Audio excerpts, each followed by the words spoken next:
नमस्कार, मेरा नाम दीपा है। सह शिक्षिका श्री सिद्धरामेश्वर प्रौढ़शाला चिक्जाजूರು ಹೊಳಲ್ಕೆರೆ तालुक चित्रदुर्ग जिला। बच्चों, आप सबको मेरे ऑनलाइन क्लास में स्वागत है। आज मैं 10वीं कक्षा के बच्चों के लिए पूरक वाचन के तीसरे पाठ नागरिक के कर्तव्य इस पाठ को करने जा रही हूँ। ये तो पूरक वाचन है। पिछले कक्षा में मैंने शनि सबसे सुंदर ग्रह और सती की महिमा के बारे में मैं उसकी जानकारी दी हूँ। अब मैं नागरिक के कर्तव्य इस पाठ का संक्षिप्त रूप से वर्णन करने जा रही हूँ। आप सब लोग तैयार है सुनने के लिए? अच्छा ठीक है। इस नागरिक के कर्तव्य हम 10वीं कक्षा के बच्चों के अंतर्गत कहना चाहते हैं कि जो पूरक वाचन में शनि सबसे सुंदर ग्रह 2 अंक के लिए दिया जाएगा और ये सत्य की महिमा और नागरिक के कर्तव्य ये दोनों पाठ में ऑप्शन दिए जाएंगे। उसका 2 अंक के लिए, इसका 2 अंक के लिए। इसलिए आप परीक्षा के दृष्टि से आप कोई एक चैप्टर को सेलेक्ट करके उस पाठ को पढ़े तो उस आपको आसान हो जाता है। तो आइए अब हम शुरू करेंगे नागरिक के कर्तव्य। नागरिक के कर्तव्ಯ ಅಂತಂದ್ರೆ ನಾಗರಿಕನ ಕರ್ತವ್ಯ ಒಬ್ಬ ವ್ಯಕ್ತಿ ಆಗಿರ್ಬೇಕಂದ್ರೆ ಅವನೊಬ್ಬ ಒಳ್ಳೆ ನಾಗರಿಕನಾಗಿರ್ಬೇಕು. ನಾಗರಿಕನಾಗಿರ್ಬೇಕಂದ್ರೆ ಅವನ ಕರ್ತವ್ಯ ಏನ್ ಮಾಡ್ಬೇಕು ಅಂತ ಹೇಳ್ಬಿಟ್ಟು ಗರ್ಮಿ ಕಿ ಚುಟ್ಟಿಯಾ ಬೇಸಿಗೆಯ ರಜಾ. ಇದು ನಾಗರಿಕ ಕರ್ತವ್ಯವನ್ನ ಮಕ್ಕಳಿಗೆ ಯಾವ ರೀತಿಯಾಗಿ ಮನದಟ್ಟು ಮಾಡಬೇಕು ಅನ್ನೋದು ಕಾರಣಕ್ಕೆ ಈ ಪಾಠವನ್ನ ಕೊಟ್ಟಿದ್ದಾರೆ। 10वीं कक्षा के बच्चों, आप सभी लोग इसे ध्यान रूप से सुन लीजिए और नागरिकों का कर्तव्य का पालन करें। हाँ, आइए शुरू करेंगे। गर्मी की छुट्टियां। हिंदी शिक्षिका मीना मैडम ने समुदाय भवन में 15 दिवसीय एक कार्य शिविर आयोजित किया है। कविता वाचन, कविता रचना, नाटक प्रदर्शन, संभाषण कौशल, टेराकोटा गुड़िया बनाना इत्यादि कार्यक्रम यहाँ आयोजित है। गर्मी की छुट्टियां ಏನಂತಂದ್ರೆ ಬೇಸಿಗೆ ರಜೆ। ಹಿಂದಿ ಶಿಕ್ಷಿಕಾ ಮೀನಾ ಮೇಡಮ್ ನೆ ಸಮುದಾಯ ಭವನ್ में ಏನಂತಂದ್ರೆ ಹಿಂದಿಯ ಶಿಕ್ಷಕಿ ಮೀನಾ ಮೇಡಮ್ ಅವರು ಸಮುದಾಯ ಭವನದಲ್ಲಿ 15 ದಿವसीय एक कार्य ಶಿಬಿರ ಆಯೋಜಿತ किया है। 15 ದಿವಸದ ಕಾರ್ಯ ಶಿಬಿರವನ್ನ ಆಯೋಜನೆಯನ್ನ ಮಾಡಿದ್ರಂತೆ। कविता वाचन, कविता रचना, नाटक प्रदर्शन, संभाषण कौशल, टेराकोटा गुड़िया बनाना इत्यादि कार्यक्रम यहाँ ಆಯೋಜಿತ। ಏನಂತಂದ್ರೆ ಕವಿತೆಯನ್ನ ಹೇಳೋದು, ಕವಿತೆಯನ್ನ ಬರೆಯೋದು, ನಾಟಕದ ಪ್ರದರ್ಶನವನ್ನ ಮಾಡೋದು, ಸಂಭಾಷಣಾ ಕೌಶಲ ಸಂಭಾಷಣೆಯನ್ನ ಮಾಡೋದು, ಟೆರಾಕೋಟ ಗುಡಿಯಾ ಏನಂತಂದ್ರೆ ಟೆರಾಕೋಟಿಂದ ಗೊಂಬೆಗಳನ್ನ ಯಾವ ರೀತಿಯನ್ನ ಮಾಡೋದು ಅನ್ನೋ ರೀತಿಯಾಗಿ ಈ ಶಿಬಿರವನ್ನ ಆಯೋಜನೆಯನ್ನ ಮಾಡಲಾಗಿತ್ತು। ಇತ್ಯಾದಿ ಕಾರ್ಯಕ್ರಮ यहाँ ಆಯೋಜಿತ। ಇನ್ನು ಮುಂತಾದ ಕಾರ್ಯಕ್ರಮಗಳನ್ನ ಅಲ್ಲಿ ಆಯೋಜನೆ ಮಾಡಲಾಗಿತ್ತಂತೆ। आगे आइए, शुक्रवार का दिन। शुक्रवार का दिन आज का संभाषण कौशल विकसन है। इसमें भाग लेने के लिए छात्र बड़ी तत्परता से मीना मैडम की प्रतीक्षा में बैठे हैं। यानी 15 दिवस का शिविर हुआ था, तो एक दिन आया, उसका वो शुक्रवार का दिन है। ಏನಂದ್ರೆ ಶುಕ್ರವಾರದ ಒಂದಿನ ಬಂತು।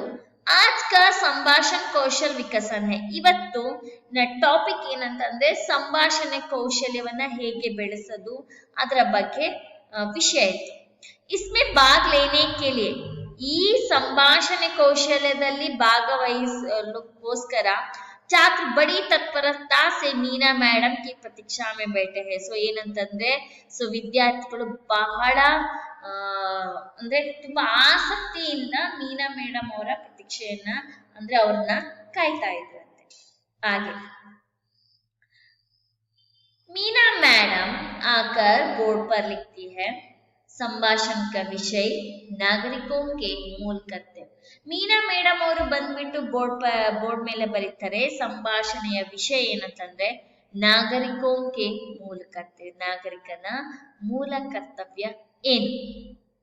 ಹಾಗೆ सभी छात्र छात्रा एक साथ हाथ उठाते हैं और कहते हैं मैं बोलूंगा मैं बोलूंगी. ಸೊ ಸಭಿ ಛಾತ್ರ ಎಲ್ಲ ವಿದ್ಯಾರ್ಥಿ ವಿದ್ಯಾರ್ಥಿನಿಯರು ಏನ್ ಮಾಡ್ತಾರೆ, ಒಟ್ಟಿಗೆ ಕೈಯನ್ನ ಹಾಕ್ತಾರೆ, ಕೈಯನ್ನ ಎತ್ತುತ್ತಾರೆ ಮತ್ತೆ ಹೇಳ್ತಾರೆ ಮೈ ಬೋಲುಂಗಿ. ಸೊ ನಾನ್ ಹೇಳ್ತೀನಿ ಅಂತ ಹೇಳ್ಬಿಟ್ಟು, ಸೊ ಮಕ್ಕಳಿಗೆ ನೋಡಿ ಎಷ್ಟು ಆಸಕ್ತಿ ಅಲ್ಲ. ಸೊ ತಾನ್ ಹೇಳ್ತೀನಿ ಅಂತ ಹೇಳ್ಬಿಟ್ಟು ಅವರು ರೆಡಿ ಆಗಿದ್ದಾರೆ. ನೆಕ್ಸ್ಟ್ मीना, ठहरो एक एक करके मैं पूछूंगी तब बताओ. ಸದ್ಕೆ ಮೀನಾ ಮೇಡಮ್ ಅವ್ರು ಹೇಳ್ತಾರೆ. ಸೊ ಯಾಕಂದ್ರೆ ಎಲ್ಲರಿಗೂ ಕೂಡ ಆಸಕ್ತಿ ಇದೆ, ಆದ್ರಿಂದ ಟೆಹರೋ ಸರಿ ನಿಲ್ಲಿ, ಏಕೆ ಕರ್ಕೆ ಮೇ ಪೂಚುಂಗಿ ತಬ್ ಬತಾओ, ಒಬ್ಬೊಬ್ಬನೇ ಕರೆದ್ಬಿಟ್ಟು ನಾನು ಹೇಳ್ತೀನಿ, ಸೊ ನೀವು ಅವಾಗ ಹೇಳಿ ಅಂತ ಹೇಳ್ಬಿಟ್ಟು. अकुल, मैडम एक नागरिक की हैसियत से हमें अपने देश के राष्ट्र ध्वज, राष्ट्रगान, राष्ट्रीय त्योहार आदि का आदर करना चाहिए. ಸೊ ಅಕುಲ್ ಹೇಳ್ತಾನೆ, ಮೀನಾ ಮೇಡಮ್ ಅವರೇ, ಏಕ್ ನಾಗರಿಕ್ ಕಿ ಹೈಸಿಯತ್ ಸೆ, ಒಬ್ಬ ನಾಗರಿಕನ ಇದರಿಂದ ಹಮೆ ಅಪ್ನೆ ದೇಶಕ್ಕೆ ರಾಷ್ಟ್ರ ಧ್ವಜ, ನಾವು ನಮ್ಮ ದೇಶದ ರಾಷ್ಟ್ರ ಧ್ವಜ ಆಗಿರ್ಬೋದು, ರಾಷ್ಟ್ರಗೀತೆ ಆಗಿರ್ಬೋದು, ರಾಷ್ಟ್ರೀಯ ಹಬ್ಬಗಳನ್ನ ನಾವು ಅತ್ಯಂತವಾಗಿ ಗೌರವನ್ನ ಕೊಡ್ಬೇಕು. ಮೀನಾ, ಸಹಿ ಕಹಾ. ಸಲ್ಮಾ, ಅಬ್ ತುಮ್ ಬತಾವೋ. ಸೊ ಮೀನಾ ಮೇಡಮ್ ಹೇಳ್ತಾರೆ, ಸೊ ನೀನ್ ಹೇಳಿದ ಅಕುಲ್ ಕರೆಕ್ಟ್ ಆಗಿದೆ. ಸೊ ಸಲ್ಮಾ, ಈಗ ನೀನ್ ಅದ್ರ ಬಗ್ಗೆ ಮಾತಾಡು ಅಂತ ಹೇಳ್ಬಿಟ್ಟು ಸಲ್ಮನಿಗೆ ಕೇಳ್ತಾರೆ. सलमा, प्रकृति हमारी माता है, इसलिए हमें प्राकृतिक संसाधनों का अपव्यय करना नहीं चाहिए. अपने पर्यावरण को स्वच्छ रखना भी हमारा दायित्व है. ಸೊ ಸಲ್ಮಾ ಏನ್ ಹೇಳ್ತಾಳೆ ಅಂತಂದ್ರೆ, ಪ್ರಕೃತಿ ಹಮಾರಿ ಮಾತಾ, ಪ್ರಕೃತಿ ನಮ್ಮ ತಾಯಿ, इसलिए हमें प्राकृतिक संसाधनों का अपव्यय करना नहीं चाहिए. ಆದ್ರಿಂದ ನಾವು ಪ್ರಕೃತಿಯಲ್ಲಿ ಇರುವಂತಹ ಯಾವುದೇ ವಸ್ತುಗಳನ್ನ ನಾವು ಅಪವ್ಯಯ ಅಂದ್ರೆ ವ್ಯರ್ಥವನ್ನ ಮಾಡಬಾರ್ದು, ಅದನ್ನ ಬೇರೆ ಬಳಕೆ ಮಾಡಬಾರ್ದು, ಅದರ ಮೇಲೆ ಅಧಿಕಾರವನ್ನ ಚಲಾಯಿಸಬಾರ್ದು, ಅದನ್ನ ಹಾಳು ಮಾಡಬಾರ್ದು, ಈ ರೀತಿಯಾಗಿ ಬರುತ್ತೆ. ಸೊ ಅದಕ್ಕೆ ಕನ್ನ ಹೆಚ್ಚಾಯಿ, ಅದನ್ನ ಹಾಳು ಮಾಡಬಾರ್ದು. अपने पर्यावरण को स्वच्छ रखना भी हमारा दायित्व है. ನಮ್ಮ ಪ್ರಕೃತಿಯನ್ನ ಸ್ವಚ್ಛವಾಗಿ ಇಡುವುದು ಕೂಡ ನಮ್ಮ ಕರ್ತವ್ಯ ಆಗಿರುತ್ತೆ ಅಂತ ಕೂಡ ಸಲ್ಮಾ ಹೇಳ್ತಾಳೆ. ಸೊ ಅಕುಲ್ ಹೇಳಿದ್ದು ಪಾಯಿಂಟ್ ಮಕ್ಕಳೇ ಕರೆಕ್ಟ್, ಸಲ್ಮಾ ಹೇಳಿದ್ದು ಕೂಡ ಸರಿಯಾಗಿದೆ. ನೆಕ್ಸ್ಟ್ ಮೀನಾ ಮೇಡಮ್ ಅವರು ಹೇಳ್ತಾರೆ, ನೀಲಿಮಾ ತುಮ್ ಕ್ಯಾ ಕಹನಾ ಚಾಹತಿ ಹೋ. ಸೊ ನೀಲಿಮಾ, ಸರಿ ನೀನೇನ್ ಹೇಳ್ಬೇಕಂತ ಅನ್ಕೊಂಡಿದ್ಯಪ್ಪ ಅಂತ ಹೇಳ್ಬಿಟ್ಟು ಕೇಳ್ತಾರೆ. नीलिमा, मैडम देश के प्रति गौरव का भाव रखना एवं देश की एकता और अखंडता को कायम रखना हमारा कर्तव्य.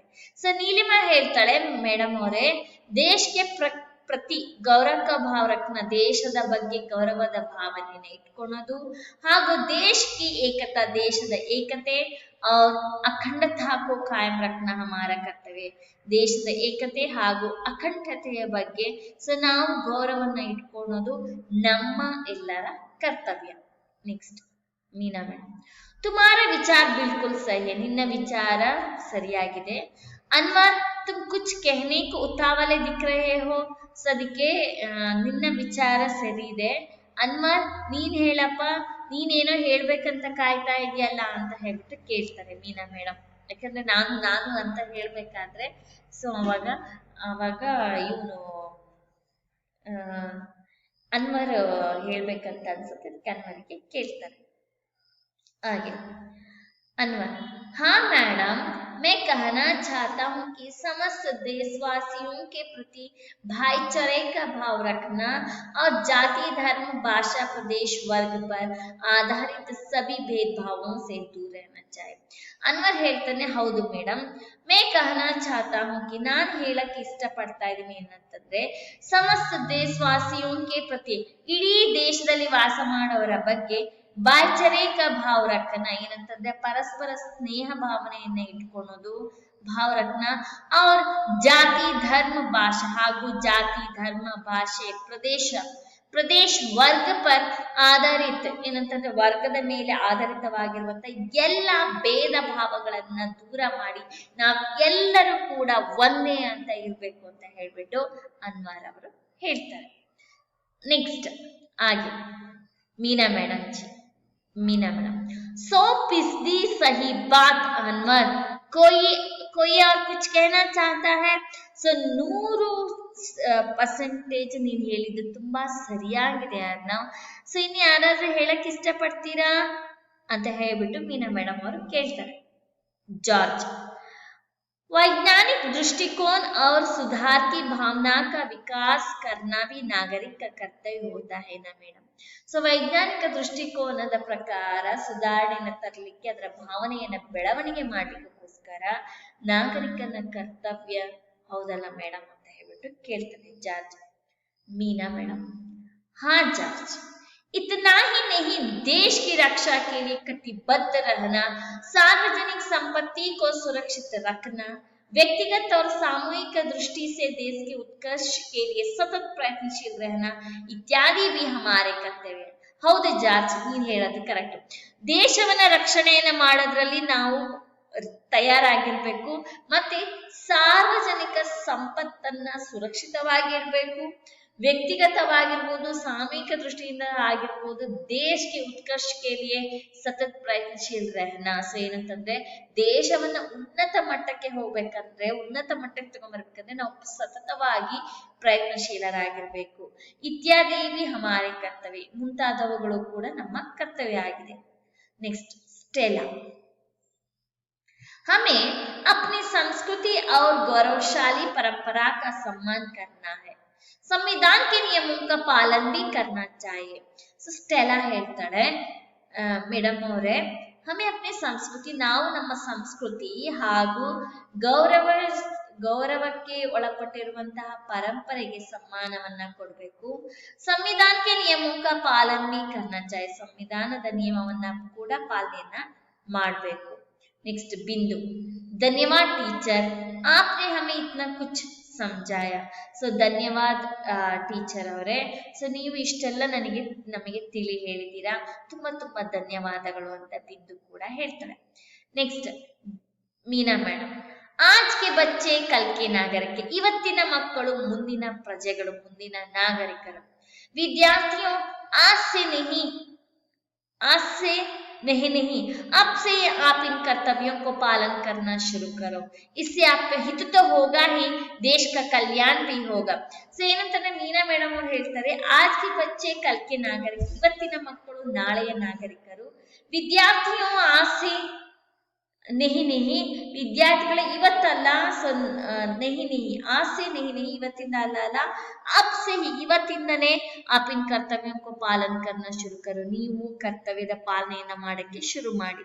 इससे आपका हित तो होगा ही, ಸೊ ಇದರಿಂದ ನಿಮ್ಮ ಹಿತನೂ ಕೂಡ ಆಗತ್ತೆ, ದೇಶ का कल्याण भी होगा, ದೇಶದ ಕಲ್ಯಾಣ ಕೂಡ ಆಗತ್ತೆ. ಸೊ ಈಗ ಅಕಸ್ಮಾತ್ ಈಗ नागरिकों का कर्तव्य का पूरे क्वेश्चन का पाठ हुआ. अब अगर आपके नागरिक के कर्तव्य के बारे में निबंध लिखने के लिए दिए तो आप उसके बारे में क्या लिखते हैं? सच ठीक है, देखेंगे. नागरिक के कर्तव्य, प्रत्येक नागरिक अपने जीने के लिए सदा कुछ अधिकारों की इच्छा रखता है. ಸೊ ಏನಂತಂದ್ರೆ ಒಬ್ಬ ನಾಗರಿಕನಾಗಿರ್ಬೇಕಂದ್ರೆ ಅವನು ಯಾವಾಗ್ಲೂ ಕೂಡ ತನ್ನ ಅಧಿಕಾರದ ಆಸೆಯನ್ನ ಪಡ್ತಾನೆ. उसे यह भी जानना होगा कि अधिकारियों की मांग के साथ साथ कुछ कर्तव्यों का भी पालन करना पड़ता है. यह बात एक परिवार, एक समाज, एक गांव या शहर तथा एक देश के लिए लागू होती है. ಸೊ ಏನಂತಂದ್ರೆ ಇಲ್ಲಿ ಏನ್ ಹೇಳ್ತಾರೆ ಅಂದ್ರೆ ಅವನಿಗೆ ಅಧಿಕಾರ ಬೇಕು, ಸರಿ, ಅಧಿಕಾರದ ಜೊತೆಯಲ್ಲಿ ಅವನು ಆ ಅಧಿಕಾರದಲ್ಲಿ ಬಂದ್ಮೇಲೆ ಅವನ ಕರ್ತವ್ಯದ ಪಾಲನೆಯನ್ನು ಅವನು ಮಾಡ್ಬೇಕಾಗತ್ತೆ. ಅವನು ಒಂದು ಪರಿವಾರದಲ್ಲಿ ಇರ್ಬೇಕು, ಅವನೊಂದು ಸಮಾಜದಲ್ಲಿ, ಒಂದು ಹಳ್ಳಿ, ಒಂದು ನಗರದಲ್ಲಿ ಇದ್ರೂ ಕೂಡ ಅವನು ಇಡೀ ದೇಶದ ಕರ್ತವ್ಯವನ್ನ ಅವನು ಅನುಸರಿಸಲೇಬೇಕು ಅನ್ನೋದು ನಾಗರಿಕನ ಕರ್ತವ್ಯ. ಭಾರತ 15 अगस्त 1947 को स्वतंत्र हुआ. ಸೊ ನಿಮಗೆ ಗೊತ್ತಿದೆ, ಸ್ವಾತಂತ್ರ್ಯ ಸಿಕ್ತು. हम स्वतंत्र देश के नागरिक, ನಾವು ಸ್ವತಂತ್ರ ದೇಶದ ನಾಗರಿಕರು. जब हम गुलाम थे तो ना हमें कोई अधिकार था और ना कोई कर्तव्य. ಸೊ ನಮಗೆ ಅವಾಗ ಅಧಿಕಾರನೂ ಕೂಡ ಇರಲಿಲ್ಲ, ಏನೋ ಒಂದು ಕರ್ತವ್ಯ ಅನ್ನೋದು ಕೂಡ ಇರಲಿಲ್ಲ. अब हम स्वतंत्र देश के स्वतंत्र नागरिक होने के नाते हमें कुछ मौलिक अधिकार मिले हैं तो कुछ मौलिक कर्तव्य भी. ಸೊ ಈಗ ನಾವು ಸ್ವತಂತ್ರ ದೇಶದ ಸ್ವತಂತ್ರ ನಾಗರಿಕರು ನಾವು. ಸೊ ಆದ್ರಿಂದ ನಮ್ಮಲ್ಲಿ ಕೆಲವು ಅಧಿಕಾರಗಳಿರ್ತವೆ, ನಮ್ಮದೇ ಆದಂತ ಅಧಿಕಾರಗಳಿರ್ತವೆ, ಮತ್ತೆ ಅಧಿಕಾರಗಳು ಸಿಕ್ಕಿದ ಮೇಲೆ ಅದಕ್ಕೆ ಆಗಿರುವಂತಹ ಹಲವಾರು ಕರ್ತವ್ಯಗಳು ಕೂಡ ಇರ್ತವೆ, ಅದನ್ನ ನಾವು ಪಾಲನೆಯನ್ನ ಮಾಡಬೇಕು.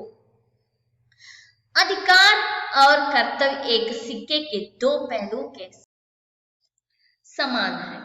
बिना कर्तव्य के अधिकार का कोई महत्व नहीं है। कर्तव्य अधिकार का एक अभिन्न अंग है। जो किसी एक व्यक्ति के लिए कर्तव्य है वही दूसरे के लिए अधिकार है। सो अधिकार और कर्तव्य एक सिक्के के दो पहलू के समान है। सो अधिकार ಮತ್ತೆ ಕರ್ತವ್ಯ ಅನ್ನೋದು ಒಂದು ಮುಖದ ಒಂದು ನಾಣ್ಯದ ಎರಡು ಮುಖಗಳು ಇದ್ದ ಹಾಗೆ. ಸೊ ಅಧಿಕಾರ ಇತ್ತಂದ್ರೆ ಕರ್ತವ್ಯವನ್ನ ನಿಭಾಯಿಸಲೇಬೇಕು. बिना कर्तव्य के अधिकारी का कोई महत्व नहीं है. सो कर्तव्य ಇಲ್ಲದೆ ಇರುವಂತಹ ಕರ್ತವ್ಯಕ್ಕೆ ಕರ್ತವ್ಯ ಇರುವಂತಹ ಅಧಿಕಾರಿಗೆ ಯಾವುದೇ ಮಹತ್ವ ಇರೋದಿಲ್ಲ. ಕರ್ತವ್ಯ अधिकार का एक अभिन्न अंग है. सो ಕರ್ತವ್ಯ ಅಧಿಕಾರದ ಒಂದು ಬಹಳ ಅದ್ಭುತವಾಗಿರುವಂತಹ ಅಂಶ. जो किसी एक व्यक्ति के लिए कर्तव्य है वही दूसरे के लिए अधिकार है. सो जो किसी एक व्यक्ति के लिए ಒಬ್ಬ ವ್ಯಕ್ತಿಗೋಸ್ಕರ ಕರ್ತವ್ಯ ಆಗಿದೆಯಲ್ಲ ಅದು ಇನ್ನೊಬ್ಬರಿಗೋಸ್ಕರ अधिकार आಗಿದೆ. भारतीय संविधान के भाग 4 का अनुच्छेद 51 में मूल कर्तव्य शामिल किए गए हैं. इसके अनुसार भारत के प्रत्येक नागरिक का यह कर्तव्य होगा कि ಏನಂತಂದ್ರೆ ಭಾರತದ ಸಂವಿಧಾನದ ಅನುಸಾರವಾಗಿ ಭಾಗ 4 ಅನುಚ್ಛೇದ 51 ಪ್ರಕಾರ ಹಲವಾರು ಕರ್ತವ್ಯಗಳನ್ನು ಜೋಡಣೆ ಮಾಡಲಾಗಿದೆ. ಅದರ ಪ್ರಕಾರ ಏನಿದೆ ನೋಡೋಣ. संविधान का पालन करे और उसके आदर्शों संस्थाओं राष्ट्रध्वज और राष्ट्रगान का आदर करे. ಒಂದು ಮೊದಲಿಂದಾಗಿ ಸಂವಿಧಾನವನ್ನ ಪಾಲನೆಯನ್ನ ಮಾಡಬೇಕು. ಸಂವಿಧಾನದಲ್ಲಿರುವಂತಹ ಆದರ್ಶಗಳನ್ನ ಪಾಲನೆ ಮಾಡಬೇಕು. ಸಂಸ್ಥೆಗಳು ರಾಷ್ಟ್ರಧ್ವಜ ರಾಷ್ಟ್ರಗಾನ ರಾಷ್ಟ್ರಗೀತೆಗೆ ಗೌರವವನ್ನು ಕೊಡಬೇಕು. ಇದು ಪ್ರತಿಯೊಬ್ಬನ कर्तव्य. स्वतंत्र के लिए हमारे राष्ट्रीय आंदोलन को प्रेरित करने वाले उच्च आदर्शों को हृदय में संजोए रखे और उनका पालन करे. ಮತ್ತೆ ಸ್ವತಂತ್ರಕ್ಕೋಸ್ಕರ ರಾಷ್ಟ್ರೀಯ ಆಂದೋಲನೆಗೆ ಪ್ರೇರಣೆಯನ್ನ ಕೊಟ್ಬಿಟ್ಟು ಒಳ್ಳೆಯ ಆದರ್ಶದ ಹೃದಯವನ್ನ ಪಾಲನೆಯನ್ನ ಮಾಡಬೇಕು. भारत की प्रभुता एकता और अखंडता की रक्षा करे और उसे अक्षुण्ण रखे. ಅಂದ್ರೆ ಭಾರತದ ಪ್ರಭುತ್ವ ಮತ್ತೆ ಏಕತೆಗೆ ಅಖಂಡತೆಗೆ ರಕ್ಷಣೆಯನ್ನ ಕೊಡಬೇಕು. देश की रक्षा करे और आह्वान किए जाने पर राष्ट्र की सेवा करे. ದೇಶದ ರಕ್ಷಣೆಯನ್ನ ಮಾಡಬೇಕು ಮತ್ತೆ राष्ट्र सेवेयನ್ನ ಮಾಡಬೇಕು. भारत के सभी लोगों में समरसता का और समान भ्रातृत्व की भावना का निर्माण करे जो धर्म भाषा और प्रदेश या वर्ग पर आधारित सभी भेदभाव से परे हो. ऐसी प्रथाओं का त्याग करे जो स्त्रियों के सम्मान के विरुद्ध है. सो ಏನಂತಂದ್ರೆ ಸ್ತ್ರೀಯರ ಸಮ್ಮಾನಕ್ಕೆ ವಿರುದ್ಧವಾಗಿರುವಂತಹ ಯಾವುದೇ ಭಾವನೆಗಳ ನಿರ್ಮಾಣ ಧರ್ಮ ಭಾಷೆ ಪ್ರದೇಶ ವರ್ಗಕ್ಕೆ ಆಧಾರಿತವಾಗಿರುವಂತಹ ಭೇದ ಭಾವ ಇರ್ಬೋದು. ಮತ್ತೆ ಯಾವುದೇ ಕಾರಣಕ್ಕೆ ಪ್ರಥಾओं का त्याग करे जो स्त्रियों के सम्मान के विरुद्ध ಅಂತಂದ್ರೆ ಯಾವುದು ಸ್ತ್ರೀಯರಿಗೆ ಸಮ್ಮಾನಕ್ಕೆ ವಿರೋಧವಾಗಿರುತ್ತಲ್ಲ ಅದನ್ನೆಲ್ಲನೂ ಕೂಡ ತ್ಯಜಿಸಬೇಕು ಅಂತ ಹೇಳ್ಬಿಟ್ಟು. ನೆಕ್ಸ್ಟ್ हमारी सामाजिक संस्कृति की गौरवशाली परंपरा का महत्व समझे और उसका परीक्षण करें. समाजದ ಸಂಸ್ಕೃತಿಗೆ ಗೌರವವನ್ನು ಕೊಡಬೇಕು. प्राकृतिक पर्यावरण की जिसके अंतर्गत वन झील नदी अन्य जीव है रक्षा करे उसका संवर्धन करे तथा प्राणी मात्र के प्रति दया भाव रखे. ಮತ್ತೆ ಏನಂತಂದ್ರೆ ಕಾಡು ಕೊಳ ನದಿ ವನ್ಯಜೀವಿಗಳನ್ನ ರಕ್ಷಣೆ ಮಾಡಬೇಕು, ಅವುಗಳನ್ನ ನಾಶ ಮಾಡಬಾರ್ದು ಅಂತ ಹೇಳ್ಬಿಟ್ಟು. वैज्ञानिक दृष्टिकोण मानववाद और ज्ञानार्जन तथा सुधार की भावना का विकास करे. ವೈಜ್ಞಾನಿಕ ದೃಷ್ಟಿಕೋನದಿಂದ ಮನುಷ್ಯತ್ವ ಹಾಗೂ ಜ್ಞಾನದ ಬಗ್ಗೆ ಸುಧಾರಣೆಯ ಭಾವನೆಯನ್ನು ತಗೊಂಡ್ಬರ್ಬೇಕು. ಸಾರ್ವಜನಿಕ ಸಂಪತ್ತಿ को सुरक्षित रखे और हिंसा से दूर रहे. ಯಾರಿಗೂ ಹಿಂಸೆಯನ್ನ ಮಾಡಬಾರ್ದು ಮತ್ತೆ ಸಾರ್ವಜನಿಕ ಸುತ್ತಮುತ್ತಲಿನ ವಾತಾವರಣಕ್ಕೆ ಸಾರ್ವಜನಿಕರಿಗೆ ಸಂಬಂಧಪಟ್ಟಿರುವಂತಹ ಜಾಗವನ್ನ ಸುರಕ್ಷಿತವಾಗಿ ಇಡಬೇಕು. नेक्स्ट व्यक्तिगत और सामूहिक गतिविधियों के सभी क्षेत्रों में उत्कर्ष की ओर बढ़ने का सतत प्रयास करें जिससे राष्ट्र निरंतर बढ़ते हुए प्रयत्न और उपलब्धि की नई ऊंचाई को छू ले. सो ಏನಂತಂದ್ರೆ ವ್ಯಕ್ತಿಗತ ರೂಪದಲ್ಲೂ ಸಾಮೂಹಿಕ ರೂಪದಲ್ಲಿ ದೇಶದ ಪ್ರಗತಿಗೋಸ್ಕರ ಹೋರಾಡಬೇಕು. यदि माता पिता या या संरक्षक है 6 वर्ष से 14 वर्ष तक की आयु वाले अपने यथास्थिति बालक या प्रतिपाली के लिए ಶಿಕ್ಷಾ के अवसर प्रदान करे। ಏನಂತಂದ್ರೆ ತನ್ನ ತಂದೆ ತಾಯಿ ಅಥವಾ ಸಂರಕ್ಷಕ ಮಕ್ಕಳನ್ನ ರಕ್ಷಣೆ ಮಾಡುತ್ತಿರುವಂತವರು 6 ವರ್ಷದಿಂದ 14 ವರ್ಷ ಇರುವಂತಹ ಮಕ್ಕಳಿಗೆ ಕಡ್ಡಾಯವಾಗಿ ಶಿಕ್ಷಣವನ್ನ ನೀಡಲೇಬೇಕು। यदि माता पिता या संरक्षक है या 6 वर्ष से 14 वर्ष तक की आयु वाले अपने यथास्थिति बालक या प्रतिपाली के लिए शिक्षा के अवसर प्रदान करे, वही है अंश। उपयुक्त नागरिक कर्तव्यों का पालन कराने या उनका उल्लंघन होने पर दंड देने के लिए संविधान में कोई उपलब्ध नहीं है। मूल कर्तव्यों का पालन कराने का एकमात्र तरीका यह है कि लोगों को नागरिकता के मूल्यों तथा कर्तव्यों के बारे में शिक्षित किया जाए और उनमें पर्याप्त जागृति उत्पन्न किया जाए तथा एक ऐसे अनुकूल वातावरण का निर्माण किया जाए जिसमें प्रत्येक नागरिक अपने संवैधानिक कर्तव्यों का पालन करने तथा समाज के प्रति अपना ऋण चुकाने में गर्व तथा बंधन का अनुभव करे। ಅಂತಂದ್ರೆ ಶಿಕ್ಷಣವನ್ನ ಪಡೆಯಬೇಕು, ಅದನ್ನ ಪಾಲನೆಯನ್ನ ಕರ್ತವ್ಯದ ಪಾಲನೆಯನ್ನ ಎಲ್ಲರೂ ಕೂಡ ತಿಳಿಸಬೇಕು। इदिष्ट है। आगे सो हम देखेंगे प्रश्नों के उत्तर लिखिए। सो पहला प्रश्न, मीना मैडम ने कितने दिनों के कार्य शिविर का, हाँ 1 मिनट में उसके प्रश्नोत्तर को बताने से पहले जो आपने नागरिकों के कर्तव्य का अपने एक निबंध देखा ना, उस सभी कर्तव्यों का आप अपने जीवन में पालन करना ही है। सो उसका उल्लंघन नहीं करना चाहिए, नहीं तो आप नागरिक कहलाने का व्यक्ति ही नहीं हो सकते, आपको यहाँ से भगा दिया जाएगा। इसलिए आप उस कर्तव्य का अनुसरण कीजिए, उसका पालन कीजिए। हाँ, अगर आपको परीक्षा में उसका निबंध पूछा जाए तो आप नागरिकों के कर्तव्य का पालन कीजिए। ठीक है, आगे। मीना मैडम ने कितने दिनों के कार्य शिविर का आयोजन किया था? मीना मैडम ने 15 दिनों का कार्य शिविर आयोजित किया था। सो ಎಷ್ಟು ದಿವಸದ ಶಿಬಿರವನ್ನ ಆಯೋಜನೆಯನ್ನ ಮಾಡಿದ್ರು ಅಂತ ಹೇಳ್ಬಿಟ್ಟು। प्रश्न दूसरा है, संभाषण का विषय क्या था? संभाषणे ಮಾಡುವಂತ ವಿಷಯ ಏನಾಗಿತ್ತು? संभाषण का विषय नागरिकों के मूल कर्तव्य था, नागरिकों मूल कर्तव्य ಆಗಿತ್ತು। आगे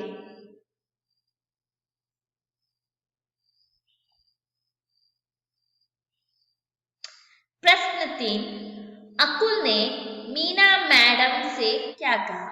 अकुल मीना मैडम ಅವರ ಬಳಿ ಏನಂತ ಹೇಳ್ತಾನೆ? अकुल ने कहा, एक नागरिक की हैसियत से हमें अपने देश के राष्ट्रध्वज, राष्ट्रगान, राष्ट्रीय त्योहार आदि का आदर करना चाहिए। सो ಮೇಡಮ್ ಮೀನಾ ಮೇಡಮ್ ಅವರ ಅನುಸಾರವಾಗಿ ನಮ್ಮ ರಾಷ್ಟ್ರಧ್ವಜ, ರಾಷ್ಟ್ರಗಾನ, ರಾಷ್ಟ್ರೀಯ ಹಬ್ಬಗಳಿಗೆ ಬಹಳ ಹೆಚ್ಚಾಗಿ ಗೌರವವನ್ನು ಕೊಡಬೇಕು। सलमा ने क्या कहा? सलमा ने कहा, प्रकृति हमारी माता है, इसलिए हमें प्राकृतिक संसाधनों का अपव्यय नहीं करना चाहिए, पर्यावरण को स्वच्छ रखना चाहिए। प्रश्न 5, अनवर ने मीना मैडम से क्या कहा? अनवर ने मीना मैडम से कहा कि समस्त देशवासियों के प्रति भाईचारे का भाव रखना और जाति, धर्म, भाषा, प्रदेश, वर्ग पर आधारित सभी भेदभावों से दूर रहना चाहिए। सो ये सब अनवर ने मीना मैडम से कहा। और आगे प्रश्न 6, मीना मैडम ने छात्रों से अंत में क्या कहा? मीना मैडम ने छात्रों से अंत में क्या कहा? मीना मैडम ने बच्चों को क्या संदेश दे? ये दोनों के लिए एक ही उत्तर हो जाएगा। मीना मैडम ने अंत में छात्रों से कहा कि आज के बच्चे कल के नागरिक हैं, इसलिए तभी से वह इन कर्तव्यों का पालन शुरू करें। इससे उनका हित तो होगा ही, देश का भी कल्याण होगा। प्रश्न 7, नीलिमा ने कर्तव्यों के बारे में क्या कहा? नीलिमा ने कहा कि देश के प्रति गौरव का भाव रखना एवं देश की एकता और अखंडता को कायम रखना हर नागरिक का कर्तव्य है। प्रश्न 8, जॉर्ज ने मीना मैडम से क्या पूछा? जॉर्ज ने मीना मैडम से पूछा कि क्या वैज्ञानिक दृष्टिकोण और सुधार की भावना का विकास करना भी नागरिकों का कर्तव्य होता है। तो उसने पूछा कि क्या वैज्ञानिक दृष्टिकोण और सुधार की भावना का विकास करना भी नागरिकों का कर्तव्य होता है। आगे प्रश्न 9, स्टेला ने क्या कहा? स्टेला ने कहा कि हमें अपनी संस्कृति और गौरवशाली परंपरा का सम्मान करना है और संविधान के नियमों का पालन भी करना चाहिए।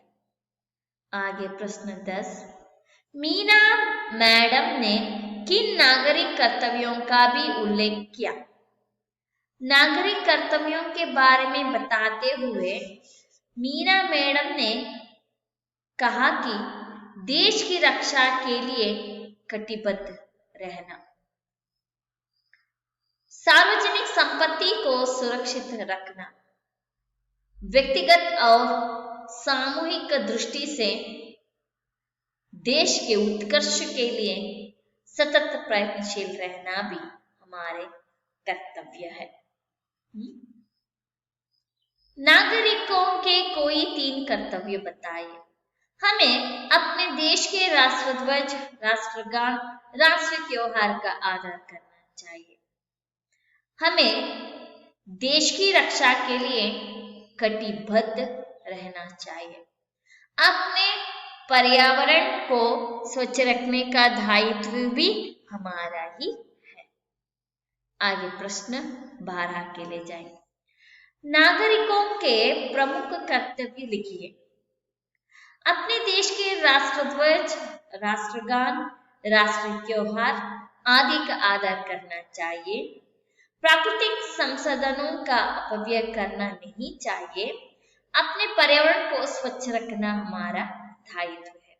समस्त देशवासियों के प्रति भाईचारे का भाव रखना और जाति, धर्म, भाषा, प्रदेश, वर्ग पर आधारित सभी भेदभावों से दूर रहना चाहिए। देश के प्रति गौरव का भाव रखना एवं देश की एकता और अखंडता को कायम रखना हर नागरिक का कर्तव्य है। आगे 5वां है वैज्ञानिक दृष्टिकोण और सुधार की भावना का विकास करना। ये क्या है? नागरिक का कर्तव्य होता है। अपनी संस्कृति और गौरवशाली परंपरा का सम्मान करना चाहिए। 7वां है संविधान के नियमों का पालन करना चाहिए। देश की रक्षा के लिए कटिबद्ध रहना चाहिए। सार्वजनिक संपत्ति को सुरक्षित रखना चाहिए। व्यक्तिगत और सामूहिक दृष्टि से देश के उत्कर्ष के लिए सतत प्रयत्नशील रहना भी हमारा कर्तव्य है। तो आगे प्रश्न 13, नागरिक के कर्तव्य के बारे में मीना मैडम ने बच्चों से क्या कहा? मीना मैडम ने बच्चों को बताया कि देश की रक्षा के लिए कटिबद्ध रहना, सार्वजनिक संपत्ति को सुरक्षित रखना, व्यक्तिगत और सामूहिक दृष्टि से देश के उत्कर्ष के लिए सतत प्रयत्नशील रहना भी नागरिक का कर्तव्य है। नागरिक के कर्तव्यों को संक्षिप्त परिचय दीजिए। देश के राष्ट्रध्वज, राष्ट्रगान का आदर करना चाहिए। हमें प्राकृतिक संसाधनों को बर्बाद नहीं करना चाहिए। देश के प्रति गौरव रखना और देश की एकता और अखंडता को कायम रखना हमारा कर्तव्य है। ये सब हुआ नागरिक के कर्तव्य का संक्षिप्त रूप का परिचय। तो बच्चों, आप लोगों को समझ में आया नागरिकों का कर्तव्य, उसका पाठ का अर्थ भी हुआ और उसके संबंधित एक निबंध भी हुआ और सभी प्रश्नों का उत्तर भी हो गया। शायद मैं यहाँ समझती हूँ कि आप सब इसे समझ लिए होंगे। आप सबको मेरी ओर से धन्यवाद।